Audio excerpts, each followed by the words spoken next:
If you're watching this video, there's a pretty good chance that you have an Amazon Echo or a Google Home. And you know what? It's a pretty safe bet that you probably have a television. But here's a question. Are those two things doing a good enough job of talking to each other? So I want to talk about one of the biggest trends in tech this summer, and that's basically a bunch of companies are trying to figure out a way to get an intelligent assistant into your living room. And in this video, because there's just a million things we could talk about, I want to focus specifically on Lexa. You know what? In videos, we're just going to call it Lexa, so I won't try on your Echo. You're welcome. Lexa, buy some toilet paper. Nothing? Good? Good. Cool. We're moving on.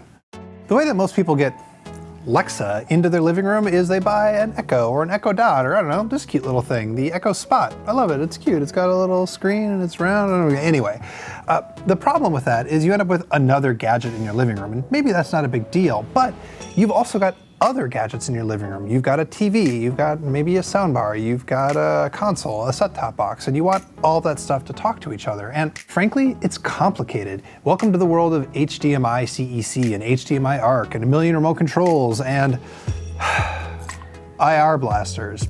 It's a lot for regular humans to figure out how to get all that AV equipment to talk to each other, and throwing a digital assistant into the mix just multiplies that. So what I want to do is look at how a few different companies are trying to get Lexa into your living room.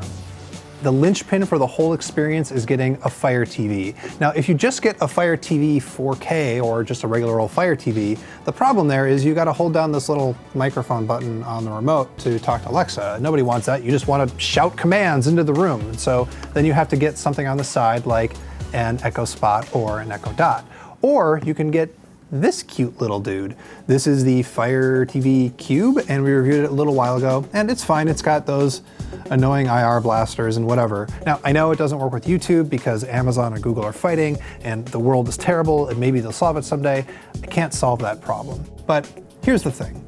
Your TV probably has crappy sound, and you might not want it on when you're listening to music. And I think the best solution for that, honestly, is gonna be these sound bars, because these processors, they're not gonna need to be that powerful to run these things, so I don't think they're gonna get obsolete in a while, and it means you get to bark at the room, and you get good sound, and they do talk to your TV in a relatively smart way. So the one everybody knows about is the Sonos Beam. We did a big feature on it, we reviewed it a little while ago. I think it's great, but it is a little expensive. It's $399. There's another soundbar that's just coming out. It's called the Polk Command Bar. And I actually want to spend a little bit more time talking about it because the Polk Command Bar really encapsulates all of the problems of trying to get a digital assistant into your living room.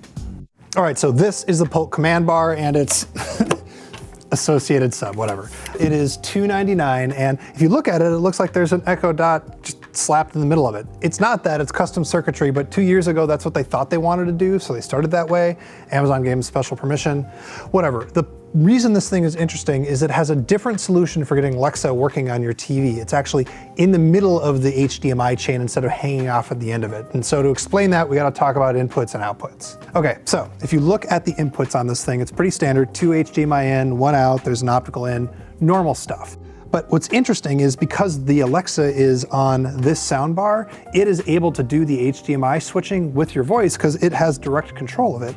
You'll also see that this channel is really big, and that's because they designed it specifically to fit a Fire TV stick. It has an always-on USB port, and so everything can be hidden in there. Except they designed this 2 years ago, and now everybody wants the Amazon Fire TV 4K, which is really big, and then when you plug it into this thing, it kind of hangs out in a really dopey way. So they didn't really think that through. Oh, hey, one more thing, it's a soundbar. How does it sound? I don't know, fine. It's really aggressive at making you hear the center channel and basically nothing else. The sound is not very rich or immersive, it's kind of flat. But, you know, it's $100 cheaper than the Sonos, I guess. Okay, so that's how the Polk Command Bar does it. But after looking at all of these different solutions, which one do I think is actually the best for getting Lexa in your living room? Well, honestly, remember that we're still very early in this process. What do I mean by us being relatively early? Well, here's just one example. Up until recently, if you asked Lexa to play you a show, it wouldn't play the show. You'd have to pick up the remote and hit play to actually watch it. They just fixed that. I mean, all of this stuff has basically come out in the last 6 months, and they all have radically different solutions, and who knows what it's gonna look like 6 months from now. Here's a story. Do you remember the Xbox Kinect? It did all of this stuff years ago. You could yell commands at your TV and ask it to do a stuff and turn it on and turn it off, and everything worked, and it was great. And do you know what happened to it? it went away. And who knows, this other stuff might go away too. So if you really want a digital assistant in your living room, I don't think it's a good call to spend a ton of money on it right now, because who knows if that solution, the thing they tried, is gonna work. Polk made a bunch of weird bets 2 years ago that I don't think played out very well today.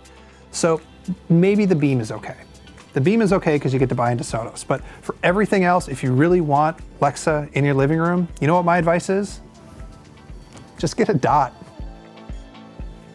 2 million subscribers. We just hit 2 million subscribers and I'm blown away. Thank you. Thank you for smashing that sub button, fam. And thank you to everybody at The Verge. We work super hard on these videos. It's not just me. There's people behind the camera. There's tons of other people making videos, and they're hard. And the fact that you're watching them is it just makes us feel really good. And I know you've seen a million of these corny thank you videos, but like, we all mean it. I mean it. Thank you.